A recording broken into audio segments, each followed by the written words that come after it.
Welcome back mga kaaldab. Ito na naman po ang inyong lingkod, si Mr. Destiny. At magbibigay po tayo ng pinakamainit na update po ngayon sa social media mga kaaldab. Ito yung, kumbaga, although matagal na po itong video na to, na kung saan nga po nanonood si Mengay ng Coldplay mga kaaldab, na umaayon ngayon dahil number 1 trending nga po ito dito po sa Twitter. Siyempre, trending na rin po yan sa Instagram, sa Facebook. Iba po kasi talaga yung Coldplay Manila, di po ba?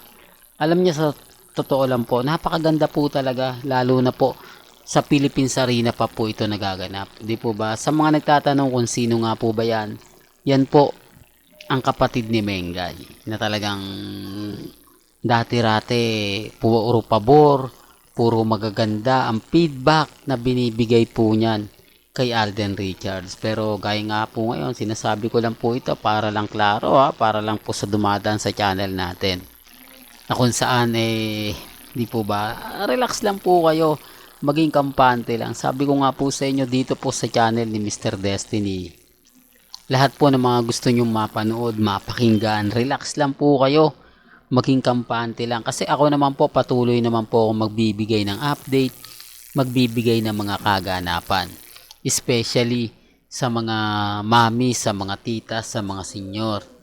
Di po ba? Lagi ko naman po kayong binibigyan ng mga update, especially pagdating kay Alden Richards at kay Maine Polkerson. Di po ba? Pinapakita ko lang tong video na to dahil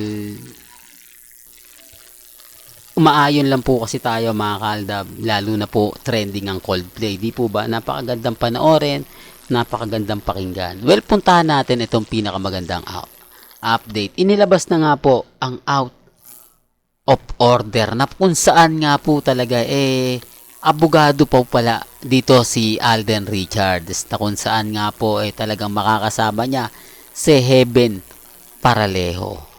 Alam nyo, karamihan po ng mga artista rito, ano rin sparkle din mga kaaldab, na yung istorya daw nito medyo suspense, thriller nga po raw. Kaya nga po sabi ko sa inyo, dito po sa channel ni Mr. Destiny, 101% updated po kayo. Di po ba? Yan ang sinasabi ko at pinapaliwanag ko sa mga dumadaan at bumibisita sa channel natin. Ako naman po, pagdating sa ganyan, hindi po ako nagpapa-apekto. Hindi po ba? Kung gusto nyo lang naman po ng update, kung gusto nyo lang naman po ng trending, pupunta lang naman po kayo dito sa channel ni Mr. Destiny. Lahat ng mga gusto nyo mapanood, mapakinggan, mabasa, kampante lang po kayo. Sa dami kasi ng mga pinapakalat nila issue, sa dami kasi ng mga sinasabi nila, yung iba nagtatanong, yung iba nagtataka, oo nga Mr. Destiny, no, bakit ganon, bakit may mga ganap, bakit may mga update na hindi maganda. Remind ko lang po, dito po kay Direk Cathy Molina, marami kasing nagkomento na hindi nga po daw ito payag sa mga kumakalat na si Daniel Padilla nga po raw ang gaganap bilang, kumbaga, part 2 ng Hello Love Goodbye, na imbis na si Alden,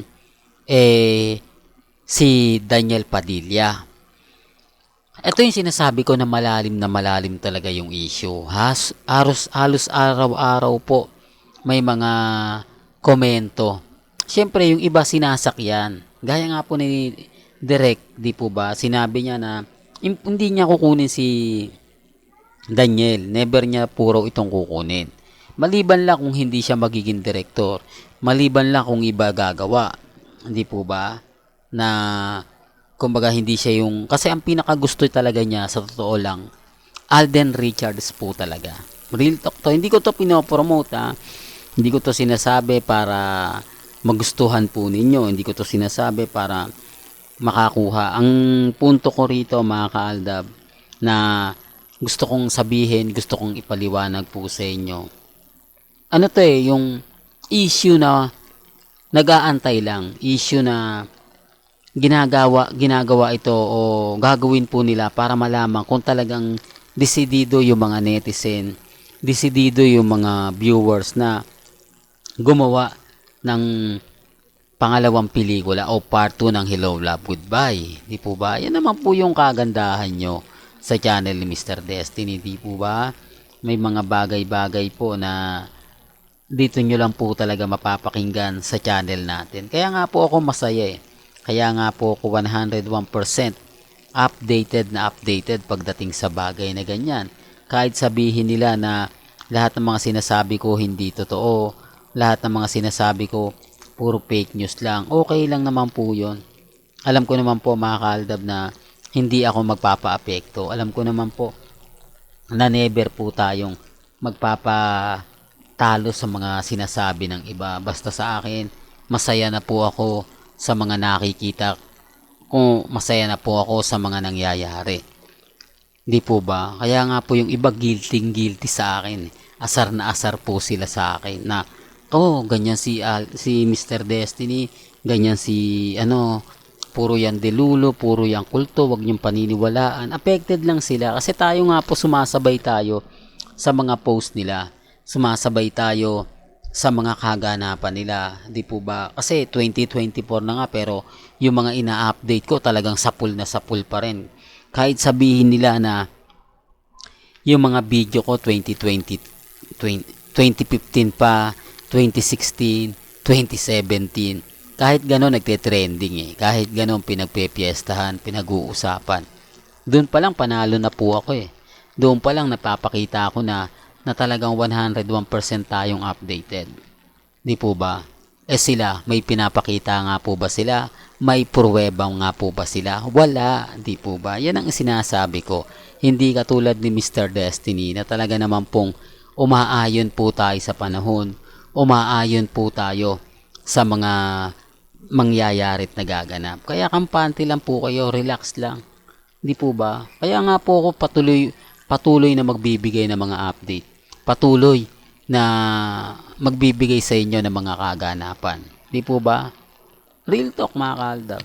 Well, hanggang dito na lang po ang ating latest updates. Kaya kung gusto nyo pa po ng pinaka-latest at sariwang update, abay tumutok lang po kayo dito po sa channel ni Mr. Destiny para updated po kayo sa mga latest at sa mga bagong video po na ilalabas po natin maya-maya lang. Kaya kung bago ka lang sa channel na to at isa kang true-blooded Aldab Nation na nagmamahal kina Mengay at Isoy, tama po ang channel na pinuntahan mo, kaya consider na po kitang bagong subscriber. At huwag mong kalimutang i-share ang mga video po natin sa mga mami, sa mga titas, at sa mga senyor. Hanggang sa muli, salamat po sa panonood at pakikinig.